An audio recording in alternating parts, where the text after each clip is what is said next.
네, 우리 함께 읽으신 본문 말씀을 가지고 거룩한 땅을 받을 자격이라는 제목으로 묵상한 은혜를 나누고자 합니다. 오늘은 10월 1일 온 가족이 함께 드리는 월삭 새벽 예배로 드립니다. 현장 예배로 나오신 성도님들 또한 온라인으로 함께 이 자리에 참석하시는 모든 성도님들의 각 자리마다 각 가정마다 우리 성령 하나님께서 동일하게 역사하여 주시어서 크신 은혜 베풀어 주실 줄 믿습니다. 2021년이 시작된 것이 불과 얼마 전의 일 같은데 이제는 올 한 해도 석 달밖에 남지 않았습니다. 이것을 자릿수로 날짜로 환산해서 보면요, 이제는 두 자릿수의 기간밖에 남지 않았습니다. 올해 치르게 될 2022학년도 수능도 어느덧 날짜를 하루하루 세어가다 보니 오늘로써 48일밖에 남지 않았습니다. 여러분들 기도의 자리 가운데 나오실 때 혹은 각자의 자리에서 기도하실 때 우리 교회 수험생들을 위해서 함께 기도해 주시기를 부탁드립니다. 이들이 정말 하나님께 쓰임받는 귀한 자들이 될 수 있도록, 하나님을 기쁘시게 해드리는 자들이 될 수 있도록 함께 기도해 주시기를 부탁을 드리겠습니다. 저는 개인적으로 추석이 지나고 10월이 되어서야 드디어 완연한 가을이 되었다고 느껴집니다. 해가 거듭되면 거듭될수록 봄과 가을은 짧아만 지고 여름과 겨울이 길어지고 있는 이 가운데에서 그래도 10월만큼은 이제 여름의 더위가 어느 정도 다 꺾이고 여름의 흔적을 지워가고 있으면서도 또 초겨울의 쌀쌀함은 느껴지지 않는 선선한 바람이 불어오기 때문입니다. 또한 달력을 한 장 넘겨보면요, 이제 9월에서 10월달 달력으로 넘기면 푸른 빛깔이 가득한 여름의 색상에서 이제 단풍이 물드는 가을의 색상으로 바뀌어 가는 것을 볼 수가 있습니다. 그리고 이 10월달은요, 1년간 정성을 들여온 벼농사의 결실을 맺는 추수의 계절이기도 합니다. 작물을 수확하고 결실을 맺는, 그 결실들을 거두는 아주 중요한 시기입니다. 그런데 이 시기에 결실을 맺고 수확을 하기 위해서는요, 여러 가지 조건이 필요합니다. 아무 과정이나 아무런 조건 없이 그저 이 시기가 되었다는 이유만으로 우리가 수확을 하고 열매를 거둘 수는 없기 때문입니다. 날이 따뜻해지기 전에 논을 재정비하고 4월 중순부터 5월 중순까지 모짜리를 만들어서 씨를 뿌려 놓아야 합니다.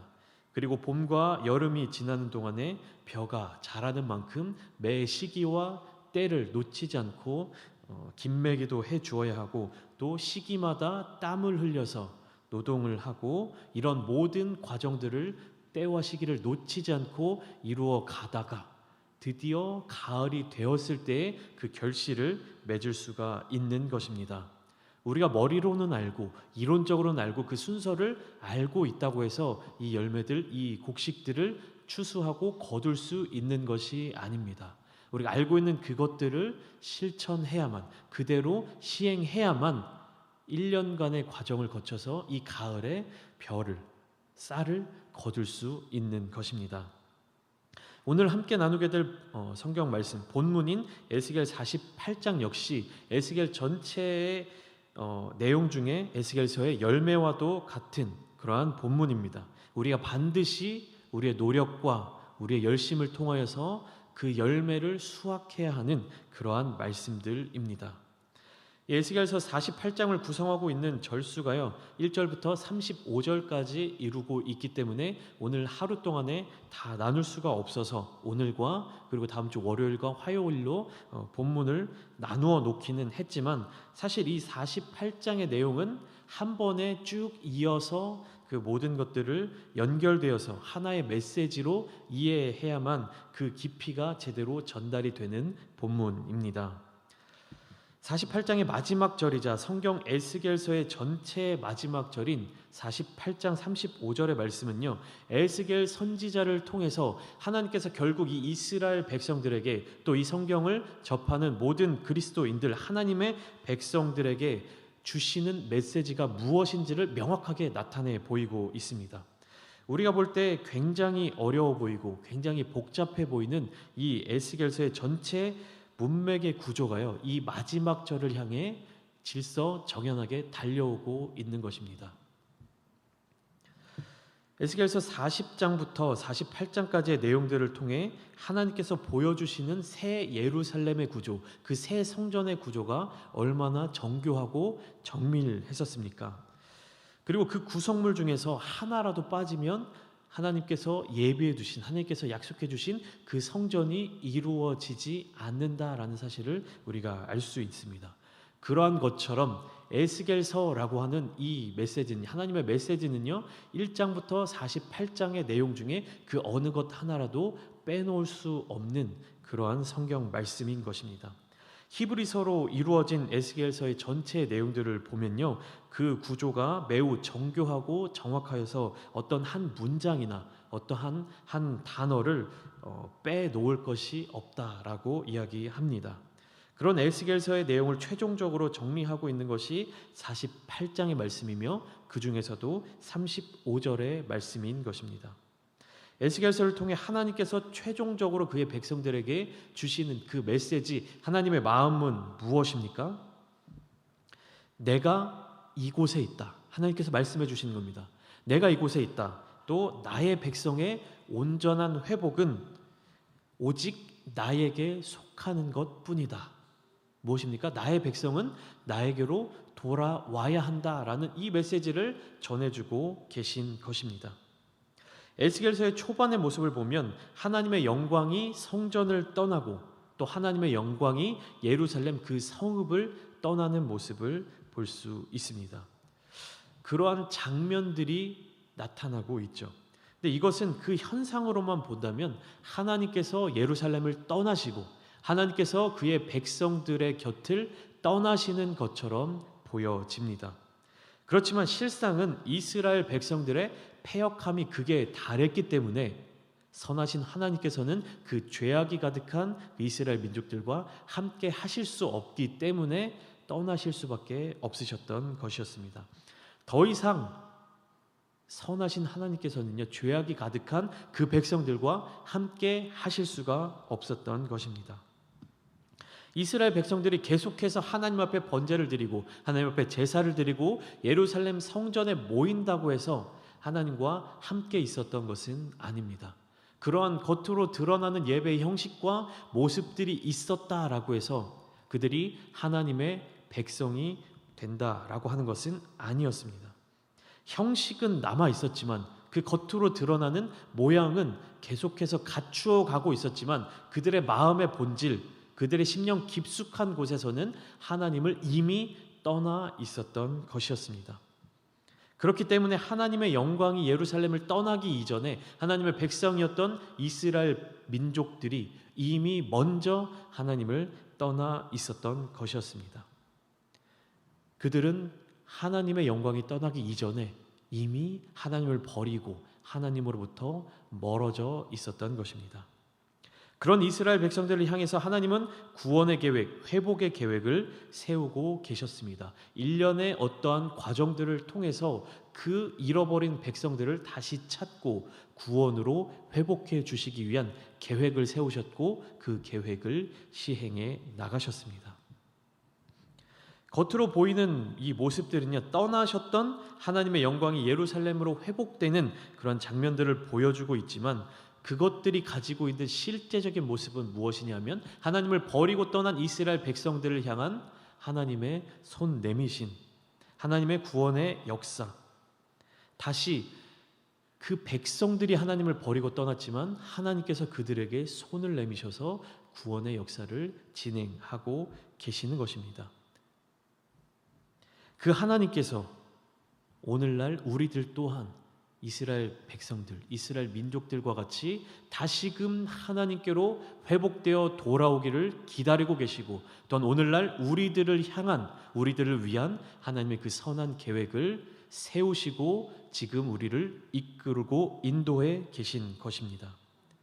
우리 또한 하나님의 백성으로 삼아주시고 그 길로 회복되게 하시는 그 역사가 오늘날 우리 가운데 있다는 사실을 여러분들을 굳게 믿으시고 하나님께 소망을 두시는 저와 여러분들이 다 되시기를 부탁을 드립니다. 제가 조금 전에 에스겔 48장의 말씀은 각 부분을 나누어서 떼어서 해석하는 것보다 전체 영역을 하나로 이해하는 것이 더 제대로 묵상하는 방법이라고 말씀을 드렸습니다. 그래서 저는 오늘 이 시간 48장 1절부터 12절까지 나뉘어져 있는 이 메시지에 대해서만 이야기를 나누는 것이 아니라 오히려 48장까지의 메시지를 통해서 하나님께서 어떻게 이스라엘 백성들을 인도하여 주셨는지, 또 하나님께서 어떠한 계획들을 통하여서 이스라엘 백성들을 구원에까지 이끄시는지를 간단하게 나눈 뒤에 말씀을 마무리하려고 합니다. 10월 가을에 벼를 수확하기 위해서는 그 이전 겨울과 봄 그리고 여름에 함께 쏟아야 할 땀과 노력이 있다고 말씀을 드렸습니다. 이와 마찬가지로 하나님의 백성들이 하나님께로 돌아오고 또 하나님께로 회복되고 그 구원의 열매를 맺기 위해서는 이스라엘 백성들, 구원의 백성들 선택받은 자들이 우리가 감당해야 할 그러한 것들이 있습니다. 우리가 감당해야 할 가장 첫 번째 것은요, 하나님의 약속을 기억해야 한다는 것입니다. 하나님과 이스라엘 백성들과의 관계의 시작은요, 그들의 조상인 아브라함과의 약속으로부터 시작이 되었습니다. 하나님은 언약의 하나님, 약속의 하나님이시며 그 약속의 대상들 그리고 그 약속을 잊지 않고 계속해서 기억하고 계시면서 그것을 하나하나 이루어 가시는 분이셨습니다. 어제 함께 나눈 에스겔 47장의 말씀 중에서도 하나님께서는요, 하나님의 손을 들어 맹세하신 그 약속을 먼저 기억하시고 말씀해 주셨습니다. 에스겔 47장 14절의 말씀을 함께 보시겠습니다. 함께 읽겠습니다. 시작. 내가 옛적에 내 손을 들어 맹세하여 이 땅을 너희 조상들에게 주겠다고 하였나니 너희는 공평하게 나누어 기업을 삼으라. 이 땅이 너희의 기업이 되리라. 아멘. 하나님의 이 말씀은요, 역사를 거슬러 올라가 보면 이스라엘 백성들의 그 역사를 거꾸로 한번 올라가 보면요, 민수기 34장에서 모세를 통하여 기업을 분배한 그 내용이 이 기틀을 차지하고 있습니다. 각 지파별로 어디를 어떻게 차지하라라고 하는 이 메시지가 그 기본 내용이 되고 있습니다. 출애굽한 이스라엘 백성들이 40년의 세월을 보내고 이제 세대가 교체되어 가나안 땅 입성을 눈 앞에 두었을 때 하나님께서 주셨던 말씀입니다. 그런데 그로부터 또 거꾸로 더 거슬러 올라가 보면 하나님께서 그들의 조상 아브라함에게 찾아오셔서 하란을 떠나 가나안 땅으로 들어가라. 내가 내게 보여줄 땅으로 가라라고 하신 그 말씀에 따라서 아브라함이 가나안 땅으로 들어간 이후에 주신 약속에도 이러한 내용이 포함되어 있습니다.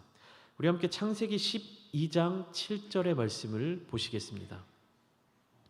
창세기 12장 7절 함께 읽겠습니다. 시작. 여호와께서 아브라함에게 나타나 이르시되 내가 이 땅을 네 자손에게 주리라 하신지라. 자기에게 나타나신 여호와께 그가 그곳에서 제단을 쌓고. 아직 아브라함에게는 이삭조차 주시지 않은 그때였습니다. 그가 수많은 자손을 얻게 될 것을 기대조차 하지 못할 그때에 하나님께서는 아브라함에게 이와 같은 약속을 주신 것입니다. 이것이 에스겔서 지금 나누고 있는 이 시대로부터 거슬러 올라가 보면 1000년이 넘는 시간을 더 거슬러 올라가야 하는 것입니다. 하나님께서는 이 1000년이 넘는 시간 동안에 그들의 조상들과 하신 약속을 잊지 않고 기억하고 계셨습니다. 그래서 에스겔서 47장과 48장에 나타나는 이 땅은요, 하나님이 그들의 조상들에게 주시기로 한 땅, 그들의 선조에게 주시기로 약속한 그 땅이므로 그 땅을 그들이 유산으로 차지하게 될 것을 분명하게 말씀해 주고 계십니다. 하나님께서 이 약속을 에스겔서를 통해서 주신 그때 이스라엘의 현재 모습은 어떻습니까? 바벨론에서 포로 생활을 하고 있던 때였습니다. 그들의 현실은 비참하고 그들의 현실은 아무 소망이 없었을 그때에 하나님께서는 약속을 기억하시고 그 약속을 다시 말씀해 주고 계신 것입니다. 하나님께서 아브라함에게 그 약속을 주셨을 때 아브라함은 그의 자손이, 그의 자녀가 단 한 명도 없었을 때였습니다. 그 하나님께서 모세를 통해서 이스라엘 민족들에게 가나안 땅을 너희에게 주겠다라고 말씀하셨을 때 그들은 가나안 땅에 아직 발을 들이지 않았을 때였습니다. 하나님께서는 아직 현실적으로 그 일이 이루어지지 않았을 때 이미 그 약속을 이룬 것으로 보시고, 이미 하나님께서는 약속을 이루신 그 상황 가운데 백성들에게 그 언약의 말씀을 주고 계신 것입니다. 오늘날 우리들에게도 하나님께서는 그 약속의 말씀을 계속해서 보여주고 계십니다. 성경을 통해서, 기도하는 가운데, 또한 말씀들을 통해서 하나님께서는 우리에게 이 언약의 말씀을 계속해서 보여주고 계신 것입니다. 희망의 메시지, 소망의 메시지, 내가 너희와 함께 하겠다, 나를 따른 나의 백성들을 내가 버리지 않겠다, 하나님께서는 우리들에게도 계속해서 말씀해주고 계신 것입니다. 우리의 지금의 상황이 어떠하든지 간에, 우리의 지금의 모습이 어떠하든지 간에 하나님께서는 그 현상, 지금의 모습을 보시는 것이 아니라 하나님께서 계획해 주시는 그 방향을, 그 구원의 역사를 이미 보시고 이미 이루고 계신 것입니다. 하나님께서 이루신 그 구원의 역사를 우리는 믿음으로 따라갈 뿐입니다. 이런 선포의 말씀에 뒤이어 에스겔서 48장의 서두에서는요, 이스라엘 지파별 땅의 분배를 기록하고 있습니다. 1절부터 7절까지의 말씀을 통해 6지파, 7지파의 토지의 영역을 분배하고 있고, 또 8절부터 12절까지의 말씀을 통해 구별된 거룩한 땅을 지정해 주십니다. 우리 함께 본문 8절과 9절 말씀을 보시겠습니다. 함께 읽겠습니다. 시작. 유다 경계선 다음으로 동쪽에서 서쪽까지는 너희가 예물로 드릴 땅이라. 너비는 25,000척이요 길이는 다른 몫의 동쪽에서 서쪽까지와 같고 성소는 그 중앙에 있을지니 곧 너희가 여호와께 드려 예물로 삼을 땅의 길이는 25,000척이요 너비는 10,000척이라. 이 말씀을 보실 때 잠시 함께 지도를 보시겠습니다. 자, 지도를 보시면 제가 주석에서 찾은 이미지를 함께 가지고 온 것인데, 글씨는 작아서 잘 안 보이실 수도 있지만 중요한 것은 이 선으로 구분되어져 있는 이 모양을 보여드리려고 가지고 왔습니다. 실제 12지파가 가나안 땅을 점령하여 살았을 때의 영역 구분과는 확연하게 다른 것을 알 수 있습니다. 에스겔서 48장의 내용을 보시는 지도상의 영역을 보시면 북쪽에서부터 남쪽으로부터, 즉 위에서부터 아래로 구분하여서 말씀해 주고 계신 것입니다. 1절부터 7절까지의 말씀을 통해 7지파의 영역을 지정해 주고 있습니다. 보시는 지도의 상단 부분이죠. 그리고 8절부터 22절까지의 말씀을 통해 중앙 거룩한 땅의 구분을 알려주고 계십니다. 동그라미 원으로 표시된 지역입니다. 그리고 23절부터 29절까지의 말씀을 통해서 남은 5지파의 영역을 지정해주고 계십니다. 아래쪽에 나타나고 있는 이 지정입니다. 이 지도가 하나님의 약속의 땅, 회복의 땅에 어떠한 그 글을 그림으로 옮겨놓은 그러한 지도입니다. 그러니까 에스겔 48장의 말씀은 제가 아까 말씀드렸듯이 어떤 단락으로 구분지어서 이해할 수 있는 것이 아니라 이 전체 내용을 온전하게 바라보면서 이스라엘 땅과 또 이스라엘 백성들을 바라보시는 그 하나님의 마음을 깊이 깨달아야 하는 것입니다. 그리고 또한 하나님의 백성들이 하나님께로 회복되기 위해서 기억해야 할 것은 하나님은 거룩하신 분이라는 사실입니다. 그렇게 하나님의 백성들 또한 거룩한 자들이 되어야 합니다. 거룩하다라는 말은 쉽게 이야기하면요, 깨끗하게 구별된다라는 뜻입니다. 본문 10절과 11절에서는 중앙에 거룩한 땅, 성소가 있는 땅은 레위 족속들, 그리고 그 중에서도 특별히 사독 자손들 중에서 거룩하게 구별한 제사장들에게 돌리라라고 말씀하고 있습니다. 그리고 그 이유를 이렇게 설명하십니다. 제가 본문 11절의 말씀을 읽어드리겠습니다. 이 땅을 사독의 자손 중에서 거룩하게 구별한 제사장에게 돌릴지어다. 그들은 직분을 지키고 이스라엘 족속이 그릇될 때에 레위 사람이 그릇된 것처럼 그릇되지 아니하였느니라. 이스라엘 족속들이 죄악에 빠져 있을 때, 또한 레위 사람들 또한 죄악에 빠져 있을 그때에 이 사독의 자손 이 제사장들은 죄에 빠지지 않고 온전히 하나님 앞에서 올바르게 서 있었던 자들이었습니다. 이들은 그들 스스로를 구별하여 하나님께 드린 자들이었습니다. 사랑하는 서울제일교회 새벽 성도 여러분, 우리가 이 말씀들을 통하여 기억해야 할 사실은요, 하나님께서 그의 백성들을 구원하시고 회복시키실 그때에 하나님의 백성들 또한 하나님께로 반응하여 나아가야 한다라는 사실입니다. 반드시 회개하고 하나님께로 돌이켜야 합니다. 하나님의 선택을 받은 백성들인 이스라엘 민족들조차 깊은 죄에 빠져버렸고, 또 하나님께 선택받아 하나님의 일을, 하나님의 성소에서 일을 하는 레위 족속들까지도 죄로부터 벗어나지 못했습니다. 그렇다는 것은요, 오늘날 믿는 그리스도인들이라고 하는 우리들 또한 열심히 예배에 참석하고 교회에 나오고 교회 생활하는, 신앙 생활하는 우리들조차 하나님의 말씀에 귀 기울이지 않고 죄를 경계하지 않는다면 하나님이 보시기에 그릇된 자들이라 판단될 수 있습니다. 우리의 삶은 단순히 교회를 다니거나 단순히 우리가 기독교인이다, 우리가 기독교를 믿습니다 라고 하는 그러한 모습만을 갖추는 것이 아니라 사독의 자손들처럼 그 안에서부터, 우리의 내면으로부터, 우리의 심령으로부터 깨끗하게 구별되어 깨끗하게 달라진 것으로 하나님 앞에 나아가야 하는 것입니다.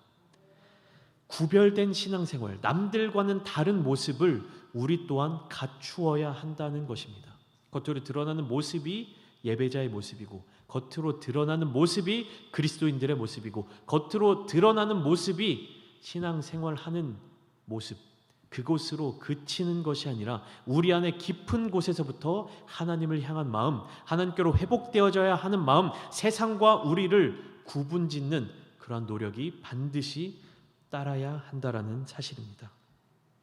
오늘 이 새벽 기도의 자리 가운데에서 하나님께 거룩한 땅을 받을 자격, 하나님의 백성이 될 자격을 내가 갖추겠습니다. 우리가 그러한 백성들이 되겠습니다.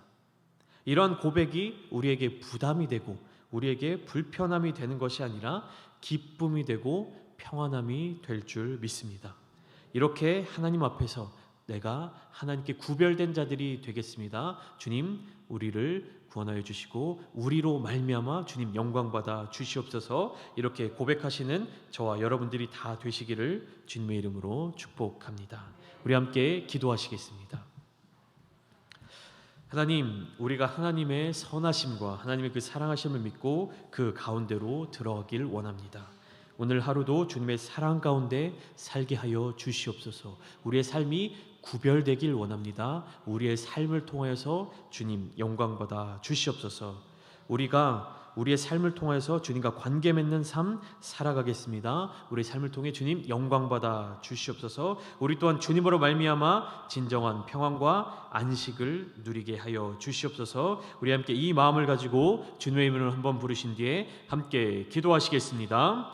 주여